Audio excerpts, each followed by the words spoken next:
In this podcast episode, Swami Sarvapriyananda explores profound themes related to the nature of the self, consciousness, and reality from the perspective of Advaita Vedanta. The conversation delves into the essence of spirituality, non-duality, the relationship between mind and consciousness, the meaning of renunciation, the role of ego, and the integration of psychological growth with spiritual realization. He also offers guided inquiry practices and reflections on how spirituality can harmonize with daily life and personal dharma. Swami Sarvapriyananda begins by situating Advaita Vedanta as an ancient Indian non-dual spiritual philosophy centered on the ultimate quest for understanding reality, both the world and the self. Rooted in the Upanishads, Bhagavad Gita, and Brahma Sutras, Advaita proposes that the fundamental truth is that Brahman, the ultimate reality, alone is real, and the individual self, Atman, is none other than Brahman. This core teaching, often summarized as "you are that," expresses the radical unity between the individual consciousness and the universal existence. Unlike faith or experience-based paths, Advaita emphasizes a threefold method of hearing, shravana, reasoning, manana, and meditation, nididhyasana, to arrive at self-realization. The tradition acknowledges multiple spiritual paths, but uniquely highlights rigorous self-inquiry as a way to intellectually grasp and experientially realize this oneness. The promise of Advaita is profound: freedom, moksha, from the cycle of birth and death, samsara, which represents the repetitive experience of suffering and limitation. This goal corresponds to lifelong liberation, or jamukti, being free while still living in the body. Sarvapriyananda recognizes that for those unfamiliar with reincarnation, this promise can be expressed as the attainment of deep, lasting happiness and the transcendence of suffering in the present life. He draws parallels with Buddhist nirvana and Western ideals of life, liberty, and happiness, emphasizing that true liberation is possible here and now without deferring fulfillment to an afterlife. Through careful phenomenological analysis, the Swami invites us to distinguish ourselves from the physical body and the mind. The body, perceived as an object, is ever-changing, aging, growing, decaying, while the self that experiences the body remains constant and unchanging. This experiential duality between subject and object underpins the inquiry. Extending this distinction inward, the breath and mind are further observed as changing phenomena that cannot be identified as the constant self. Even thoughts and feelings, which arise and fade, are objects of consciousness and thus distinct from the pure subject that observes them. Crucially, Advaita teaches that consciousness itself is the unchanging essence that is aware of the body, breath, and mind, but is not identical to them. This pure consciousness, often metaphorically described as bare light, cannot be objectified and stands as the fundamental reality of the self. Having established the self as pure consciousness distinct from body and mind, Sarvapriyananda addresses the critical question of the relation between consciousness and the world. Through analogy and reasoning, he explains that the universe, though seemingly separate from us, is not ontologically distinct from consciousness. Like waves are to water, the multiplicity of objects and beings is a manifestation of one undivided reality. This vision embodies the essence of non-duality. There is no real second entity apart from consciousness. The world and all experiences are Brahman appearing as manifold forms through Maya, illusion, or appearance. Understanding that we are both the pure seer and the substance of the seen removes the sense of separation and leads to direct realization. Swami Sarvapriyananda offers a meditative inquiry practice, encouraging listeners to examine their sense of self through direct observation, investigating the body, breath, mind, intellect, and the spaces between. By witnessing the constant changes within these layers and recognizing the self as the unchanging witness, one can experientially grasp the truth of "I am not the body, not the mind, but the pure consciousness illuminating all." This inquiry dismantles the habitual identification with impermanent phenomena, culminating in a stabilized sense of self as the pure awareness underlying all experience, present continuously whether awake, dreaming, or in deep sleep. The discussion turns to the essential role of renunciation, vairagya, in spiritual progress, clarifying common misconceptions. Renunciation is not about physical withdrawal from the world or a bitter rejection of life, but is an internal attitude of dispassion and non-dependence on external conditions for fulfillment. True renunciation arises from realizing one's completeness as pure consciousness, which renders desires and fears inoperative.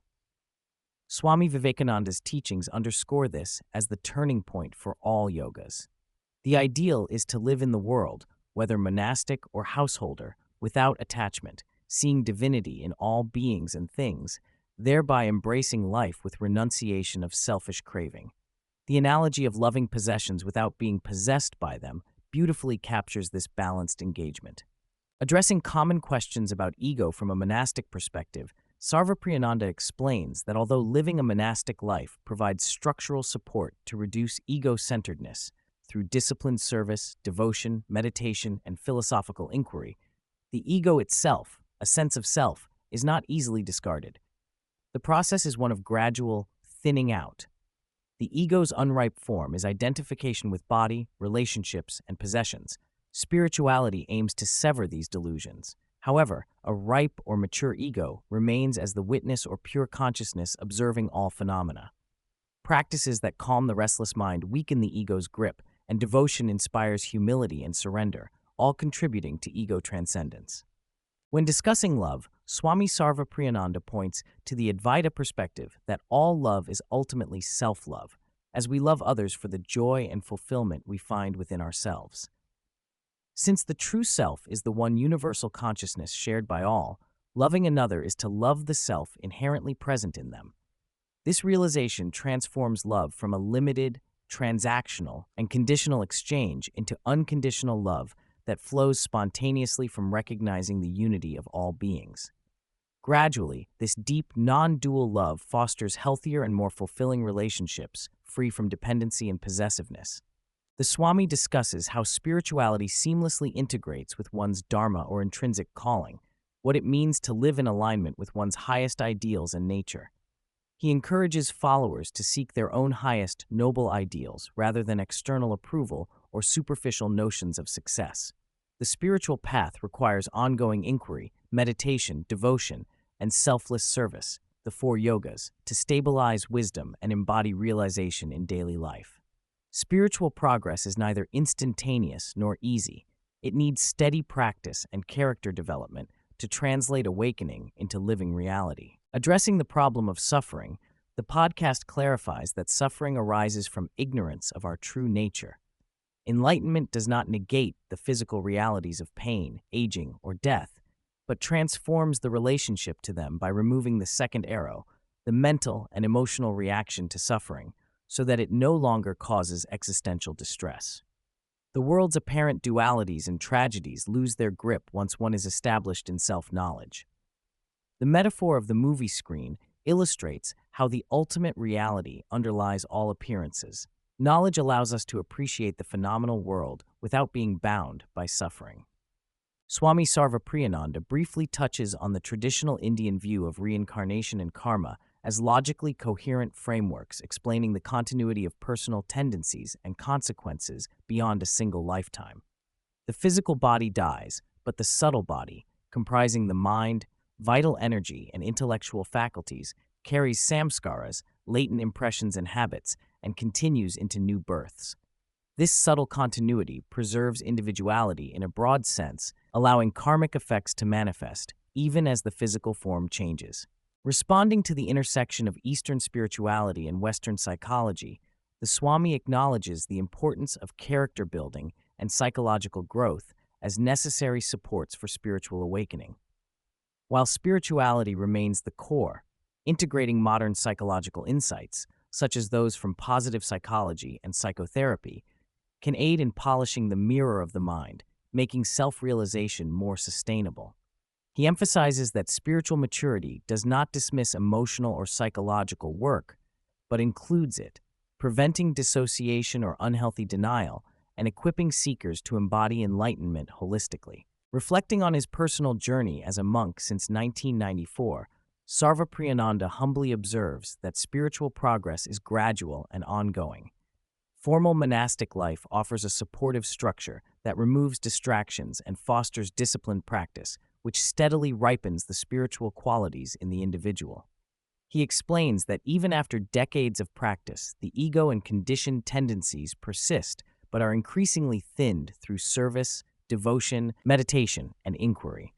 The ripe ego remains the necessary witness and agent in the spiritual process. The conversation closes with a reflection on the essential role of sincere, persistent practice in progressively stabilizing wisdom and embodiment of spiritual truths.